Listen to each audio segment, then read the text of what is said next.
ये video technicians के लिए मोबाइल रिपेयरिंग जो करते हैं, और अगर आप इसमें इंटरेस्टेड हैं तो ठीक, अदरवाइज़ आप इसको स्वाइप अप कर सकते हैं।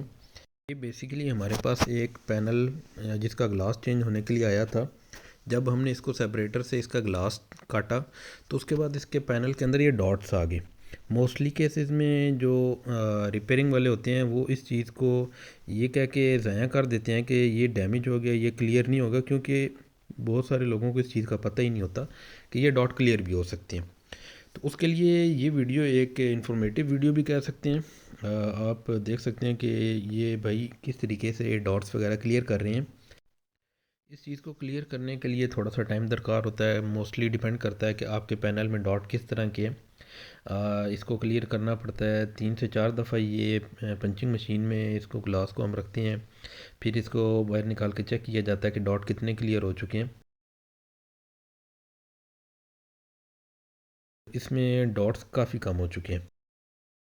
ये आप ये देखो कि ये आप देख रहे हैं, ये लाइंस बिल्कुल बारीक सी रह गई हैं। जो कि पहले एक बहुत बड़ा सा डॉट था, वो हमने तकरीबन क्लियर कर लिया। अब इसको दोबारा हम इसको सेपरेटर पे रखेंगे हीट पे, और उसके आहिस्ता आहिस्ता ऐसे प्रोफेशनल तरीके से हम इसको क्लियर करने की कोशिश करेंगे। साथ साथ मैं बताता चलूँ, अगर कोई भाई किसी पैनल के ये डॉट्स वगैरह क्लियर कराने चाहें तो वो इन भाई से आके करवा सकते हैं। ये भाई मक्का मॉल में लोअर ग्राउंड फ्लोर में होते हैं। मक्का मॉल जो कि अडयाला रोड रावलपिंडी पे वाक़ है। आप देख सकते हैं, इसमें पहले एक दफ़ा इसको सेपरेटर पे रखा, फिर उसको हम प्रोफेशनल तरीके से प्रेस करके पंचिंग मशीन में डाला गया 2 से 3 दफ़ा। इसको पंचिंग मशीन में रखेंगे, उसके बाद क्लियर हो जाएगा। अभी आपको हम फाइनल टच इसका दिखाएंगे कि ये जो डॉट थे ये कितने ख़त्म होते होते बिल्कुल ख़त्म हो गए हैं।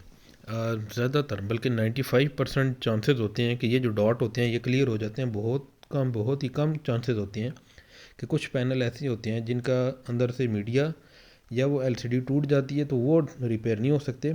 अदरवाइज़ अभी आप देखें, सिर्फ एक माइनर सी वो नीचे लाइन रह गई है। इस पे हम थोड़ी सी और मेहनत करेंगे तो ये भी चली जाएगी। ये डिपेंड करता है कि आपके पैनल के अंदर जो डॉट हैं वो किस तरह के हैं।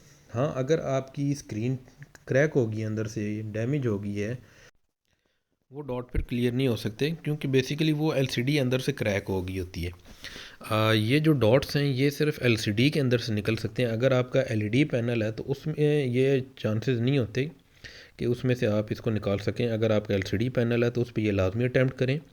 आपका पैनल जो कि ज़ाया हो रहा है वो आप उसको यूज़ में ला सकते हैं, या थोड़ा सा मेहनत का काम है, बस इसमें आपके 15 से 20 मिनट मैक्सिमम लगते हैं, और ये आप इसको क्लियर कर सकते हैं। मैंने देखा है कि इंटरनेट पे बहुत ज़्यादा लोगों ने इस पे इस तरह डिटेल में वीडियो नहीं बनाई हुई, तो जिसकी वजह से मैंने कहा कि थोड़ी सी डिटेल में वीडियो बना दूं, ताकि जो रिपेयरिंग वाले हजरात हैं जो इस चीज़ को देख के तो इस चीज़ से फ़ायदा उठा सकेंगे।